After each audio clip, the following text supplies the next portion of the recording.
حسبي ربي جل الله ما في قلبي غير الله نور محمد صلى الله لا إله إلا الله حسبي ربي جل الله ما في قلبي.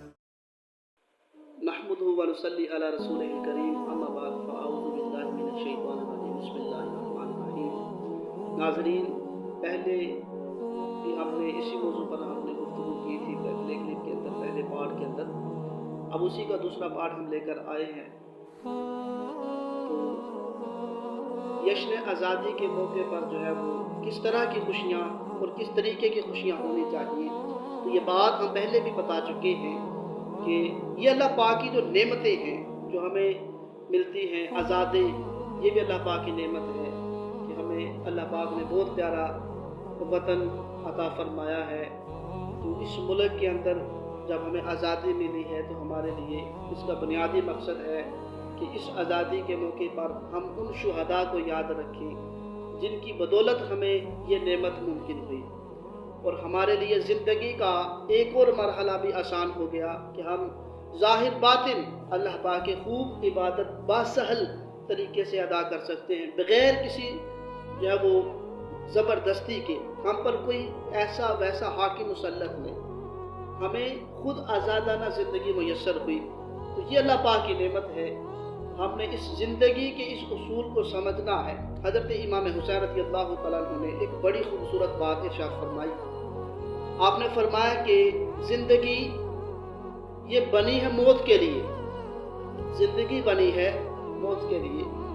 مطلب یہ ہے کہ جو بھی انسان پیدا ہوتا ہے وہ مر جائے گا. تو جب مرنا اس قدر یقینی ہے، جب موت جو ہے اس قدر یقینی ہے، تو بہتر یہ ہے کہ بندہ اللہ کی راہ میں شہید ہو جائے، اللہ پاک کی راہ میں شہید ہو جائے، اللہ تبارک و تعالیٰ کے دین کے لیے قربان ہو جائے، اللہ تبارک و تعالیٰ کے دین کی نصرت میں لگا رہے، اللہ تبارک و تعالیٰ کے دین کی آبیاری میں لگا رہے، اور اسی راستوں سے گزر کر وہ سیدھا جنت میں داخل ہو جائے.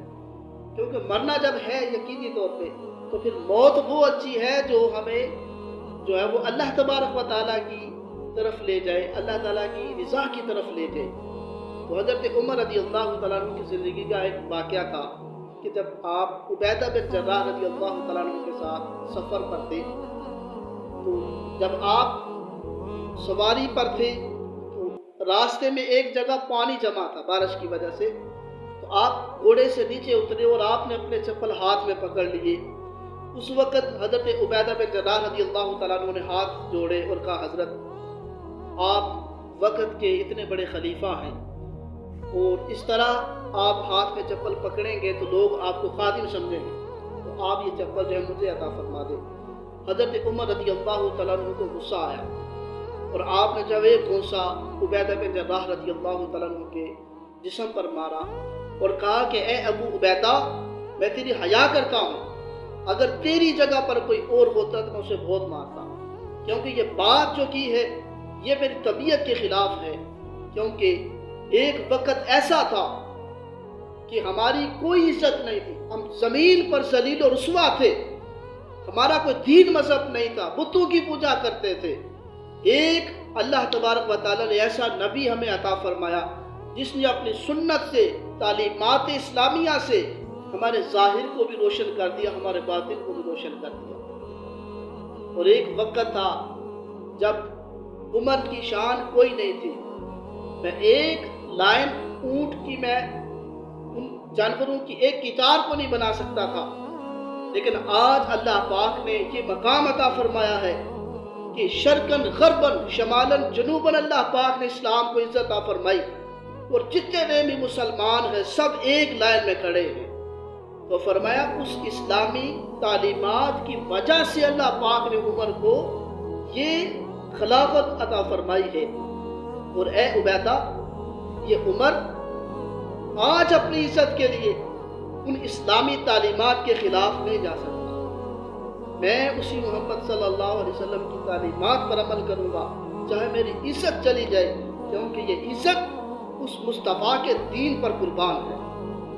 تو جس دین نے مجھے یہ سب کچھ دیا ہے، عمر اپنی عزت بچانے کے لیے کبھی اس کی تعلیمات کی جو ہے وہ خلاف ورزی نہیں کرے۔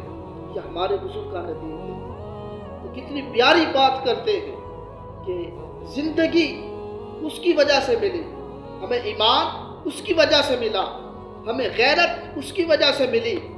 تو آج اس چھوٹی سی چیز کے لیے میں اس دین کے کسی اصول کی خلاف ورزی کروں، اے عبیدہ ایسا نہیں ہوگا، عمر ایسے ہی چلے گا۔ تو یاد رکھیں یہ ہمارے اسلاف کی بہت پیاری وصیت ہے کہ ہم ہمیشہ اپنے دین کے لیے سوچیں، اور زندگی کا جو پہنا ہے، زندگی کا جو کسی طرح کا بھی واقعہ پیش آ جائے، زندگی کی کوئی بھی حالت ہو، خوشیوں میں غمیوں میں، ہمارا دین خراب نہیں ہونا چاہیے۔ ہم ہمیشہ دین حق کے ساتھ وابستہ رہے۔ میری زندگی کا مقصد تیرے دین کی سرفرازی، میں اسی لیے مسلمان، میں اسی لیے نمازی۔ یہ تو کوئی بات نہیں کہ جب ملتا رہے تو بندہ یاد کرے، جب ملنا بند ہو جائے تو بندہ بھول جائے۔ ہم جس رب کے بندے ہیں، اس رب نے ہمیں پیدا کیا، ہمیں رزق دیتا ہے، یہ نعمتیں اسی نے عطا فرمائی۔ تو ان ساری نعمتوں کے بدلے ہمیں اس کا شکر ادا کرنا چاہیے اور اس کی خوب عبادت کرنی چاہیے۔ ایک بزرگ تھے، وہ روزانہ 300 نفل پڑھتے تھے۔ ایک دفعہ بیمار ہوئے تو آپ نے 100 نفل پڑھے۔ کتنی بڑی بات ہے کہ وہ بیماری میں بھی 100 نفل پڑھتے تھے۔ تو آج ہم تندرستی میں 5 وقت کی نماز نہیں پڑھ سکتے، آج ہم وضو نہیں کر سکتے، آج ہم روزے نہیں رکھ سکتے، آج ہم اللہ تبارک و تعالیٰ کے دین پر عمل نہیں کر سکتے۔ اکثر لوگ جو ہیں وہ اس چیز سے غافل ہیں اور اس بات سے بھولے ہوئے ہیں کہ نمازوں کو چھوڑنا کتنا بڑا گناہ ہے۔